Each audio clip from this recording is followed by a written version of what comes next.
Hey all, Hipper here. So this week is Yamato week. I have just decided that. So we are playing all battles here for this week with this build here with Takagi, and we have Cunningham and Scharnhorst at inspiration. So it's all about AP. It's all about precision, accuracy, whatever you want to call it. Same thing. So on the ship we obviously have aiming systems. Then we have propulsion. And then we have concealment, and then we have the main battery mod 3. And this is the build that I use for all these videos here. And here we are on Land of Fire. So you can see I spawned with another battleship and a destroyer, which is fine in itself, nothing wrong with that. But I'm kind of betting that this battleship guy, he's going to stay here because, one, he looks kind of AFK, and two, well, I just can't wait for him. We need to spread out, we need to set up crossfires.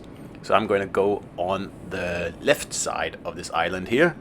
And then I am hoping that he's going to stay on the right side. Meaning that, you know, to use Ghostbusters, the same, our streams can cross. So we're able to hit more and do more damage. And just get more of those nice juicy citadels that we all love. So that's pretty much why I am going behind this island here. I need to get on the other side so I can actually hit the enemy ships at a different angle than the battleship I started with. And sometimes when you pull this off, people think that you're running away from the cap, and they start to run away, and then it's just like a mess. Because then they run away and they realize, like, oh, actually he wasn't running away, he was just positioning. And by then it's too late. So anyway, this other guy in the battleship, he still hasn't moved. So at this point, I'm thinking, okay, he's probably AFK. So I am thinking this is going to be a loss then, because I'm just going to get overrun on this flank here. But then it looks like he's actually moving. But the problem is that he's moving over towards me. So, like, I don't understand why people have to be next to other ships. I mean, it provides nothing. It gives you no extra security or anything like that, and I'm trying to make him go back because, like, why? I don't get it. So anyway, there's plenty of broadsides here, and I'm, you know, getting my part of them. He's not getting anything because he's behind the island. He didn't position in the first minute of the game, so he's losing out, and that's not just bad for him, that's bad for the whole team. And for some reason he's down to half health already. I don't know how you managed to do that in the first 2 minutes of the game. But anyway, so the reason I'm doing Yamato week here is because, like, that's frankly, the battleship play in general is just atrocious. It's horrible, it's terrible, and it's pretty much the reason that this game here can be so frustrating. Because you don't have many bad destroyer players. You have the occasional one that stands out every, you know, dozen games or so, and you don't really have any bad cruiser players because up here in the high tiers, if you're bad at cruisers, you will stop playing them very, very, very quickly because it's just not fun then if you get deleted in the first 10 seconds of every battle, you know. But bad battleship players, they're everywhere. Like, just, I'm not gonna say this guy here is bad, but I'm like, he's been broadside the whole game, and RNG hasn't really been good to me. Otherwise, this guy would have been removed a long time ago. And I could use that other battleship to help me remove him, but obviously that's not going to happen. So have to keep an eye on that Yami there. He's trying to flank, which of course he can do now that the other battleship has run away and is sitting over here to my left, and have pretty much allowed this corridor here on the right to be open, and have also allowed for the destroyer to get taken out. So, like, the way you play your battleships and the way you position, and like, it's very, very important. And it's not because battleships are hard. Like, they are, without a doubt, the easiest class to play in the game.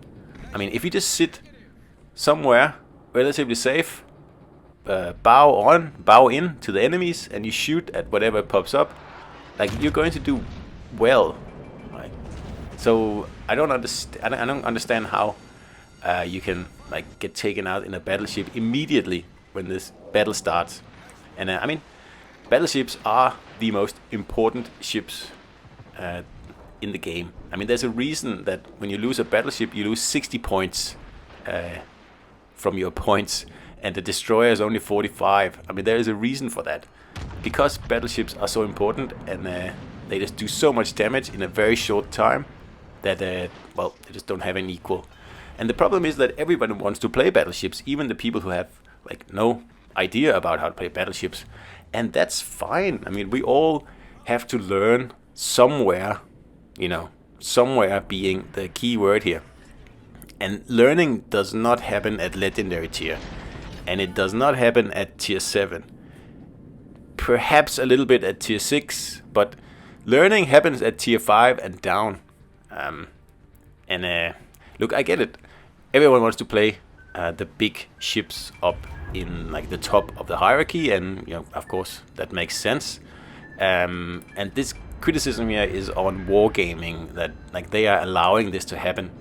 They're simply making it so that people who have no business in legendary tier or tier 7 or tier 6, whatever, just somehow can get away with it over and over and over again.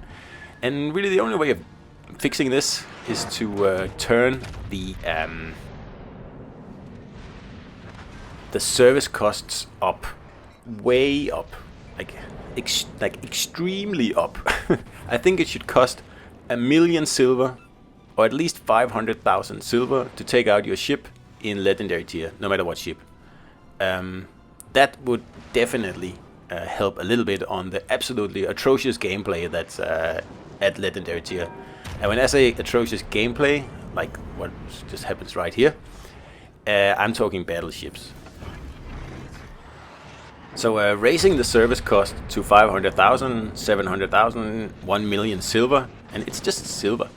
That would definitely help in also forcing some of the players who would otherwise just, you know, run around and create havoc at legendary tier to actually go down in the lower tiers and play some battleships down there and hopefully get better. And then every time they save up enough silver to have a legendary battleship game, hopefully they will be better players. And this will of course continue over and over and over, and in the end they will be much better. This stuff that goes on here at the moment, where anyone can take, well, pretty much any legendary into legendary tier and just, yeah, do whatever they think is right, is, well, it's quite frustrating. I mean, this is legendary tier. It's supposed to be the highest, most competitive tier, and also the most difficult tier, which it is. I mean, you can get deleted instantly here. And if you're not comfortable with the game, or, you know, mechanics or the controls or whatever, you should probably play like a lower tier until you can consistently get out of even a losing battle with around 1,000 XP. That's a pretty good measure by my standard anyway. Will that happen? Oh, probably not, no. Because, I mean, I get it. Battleships is why people play this game, and if you take away their ability to play like the highest, most interesting battleships, well, then probably wargaming is going to lose a few players. And here, the salvo falls short. It was like, what? Anyway, just wanted to point that out. So we're just going to make sure he doesn't ram, and then we're just going to use our rear turret to finish him off. But anyway, like I said, I cannot think of any other way to fix this than to raise the amount of silver that people have to pay to play at legendary tier and tier 7. Like, it has to be much, much higher than it already is.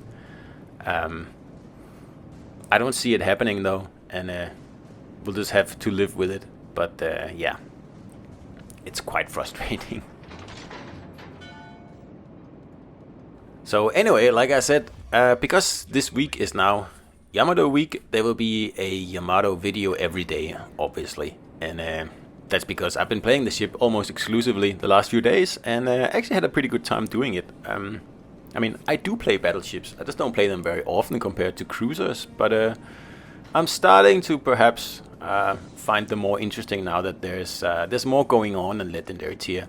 There's more cruisers, like there's usually a carrier, and, you know, like It's just a little bit more interesting than just always Yamato versus Alaska and Kurfürst. I mean, it was like that for the first year or something, and I was just, yeah, not something I was interested in. Let's just put it like that. So anyway, we have reached the Kraken here, and we only got 145,000 damage, so not a true Kraken in the sense of the word, because I didn't get a high caliber and I didn't get a Confederate. So do I own the Kraken? Not really, but a Kraken is a Kraken.